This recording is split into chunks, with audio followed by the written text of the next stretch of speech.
All right, so someone asked me. Let me find the question. Actually, I'm. Do you have any tips on running? Well, yeah, I need to look at that. Someone asked me if you had any tips on running because they're starting and they've been doing a lot of cycling, but they want to get into running. And basically, the number one tip is to eat a diet. This is the number one tip: to eat a diet that um, promotes your level of activity so you want to run. Number two, that's number one. Number two, um, you you have to change your way of thinking so that running doesn't sound like a task, but it's something you enjoy doing to let go of your thoughts and just get in touch with yourself. Because I wasn't a good runner. I mean, I was a pretty good runner before I did this or became vegan. I mean, I wasn't good, close to as good as I am right now. Like talking about like 3 minutes on a 5K, um, but or 5K 3 mile. About I did a 5K before that was like 20 something minutes, and then I had broken 16 for 3 miles. So that time difference is obviously very large. But basically, so eat a diet that these are the two biggest things: is to eat a diet that promotes activity um, and oxygen um, absorption through your cells and your muscles, and not having fat clogging up your cells. Like, so basically, eat a high carb, low fat, low sodium vegan diet, preferably vegan, but if not, high carb, low fat, low sodium. Um, and then you want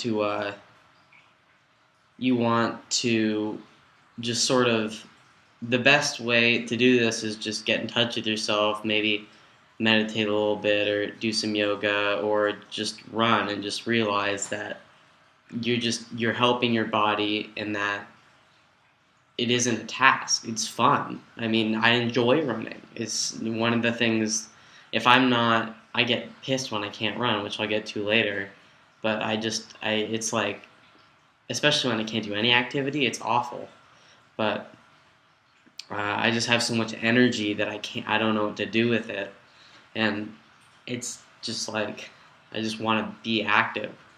And so the tip number three, which is also very important. These are the most three important things: is to run. I mean, it's that simple. Whatever pace it takes to get you to run more, do that. Because I'll just talk about this now. So I was gone most of the summer on the East Coast, and then I came back to California, and I was burning 1,600 calories a day minimum, which I got the inspiration from Dr. Graham's. Maybe it was 80-10-10, or it might have been Nutrition Athletic Performance. But I read a chapter that said high performance athletes burn 1,600 calories a day through their physical activity. And so I'm like, all right, I want to be a high performance athlete, so I'll do that. And so either through swimming, cycling, or running, I was doing two things a day, unless one was very large, like a half marathon or something like that. So, I mean, right when I got back, I started running like 6 miles, and like 6.7 miles, 2 times a day. So that's about, what, 1,300 calories ish burned, maybe 1,250.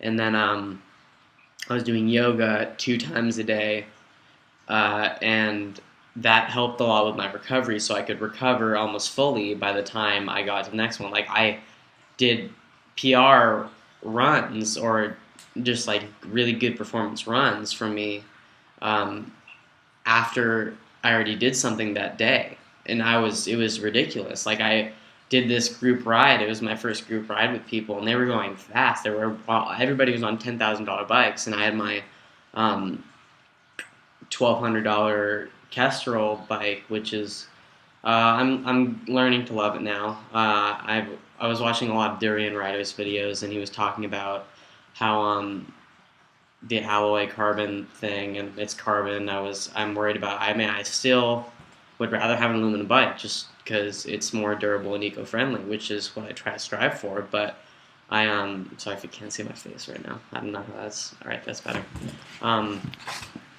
So I was trying to get an aluminum bike, but I forgot what I was gonna say. So basically, I was burning 1,600 calories a day, but it was from varied things. And when you want to get into running, you don't want to get switched. Be like, I'm a cyclist, now I'm a runner. And you want to sort of keep it well-rounded, and you want to do more than one thing. I mean, yeah, people like elite runners that transition this over time, they run, but they don't run at super high intensity all the time. I'm injured right now. I have IT band issues and hamstring issues and sort of ankle issues, but I can't run, and it sucks. Like I'm the number 3 runner on my varsity team, and it's awful. I mean, I'm letting everybody. The number 1 runner is out too. He's been out for 2 weeks, and I've been out for like 1 right now. And hopefully I'll be back. But I mean, I want to run marathons this winter. I want to do triathlons this winter. I want to do triathlons just like for fun, you know. But anytime. But I want to go race marathons. I want to race triathlons this winter.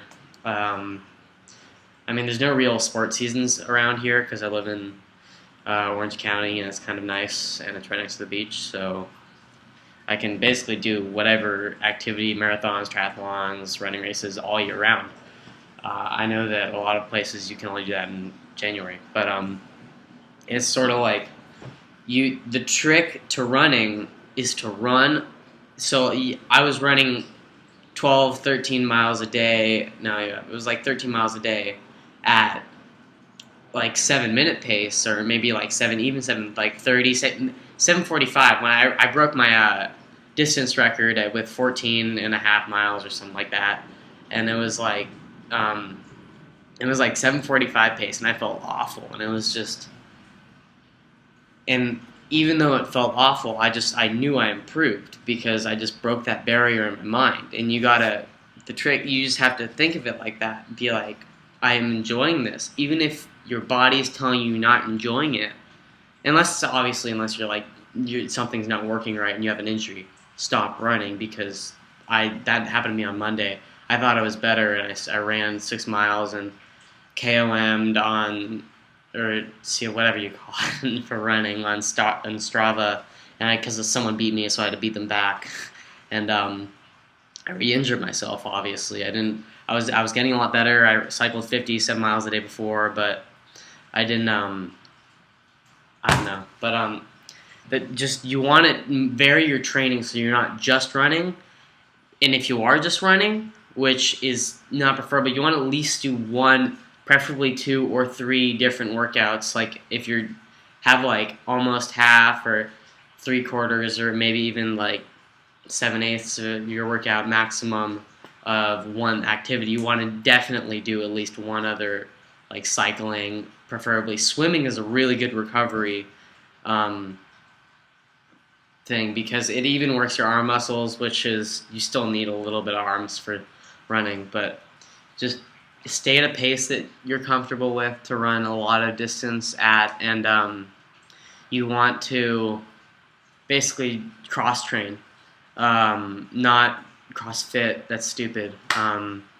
Just cross-train, eat a high-carb, low-fat vegan diet, and enjoy it, and get some good running shoes.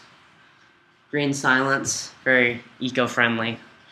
I have 3 pairs I rotate. That's a good tip. Thank you, Tim Van Orden. And that's definitely prevented my injuries, but now I have them because it's been so long.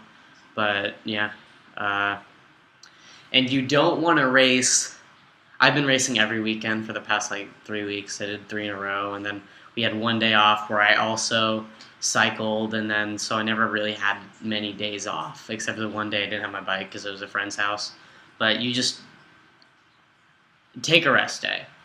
It sucks because I'm letting down my team, and they're having bad performances, and and like everybody's like, Connor, if you were there, we need you, so just recover fast. And then the the best person who can run a 16:18 is just, he's out too, and it just sucks because we're letting down the team, and I feel like it's like all my fault that the team, like the coach is just like giving up, and it's just everybody's getting injured, and it's just we're overtraining, and it's, I don't know, it's just bad. I'll go into detail on race day tips in another video right now. So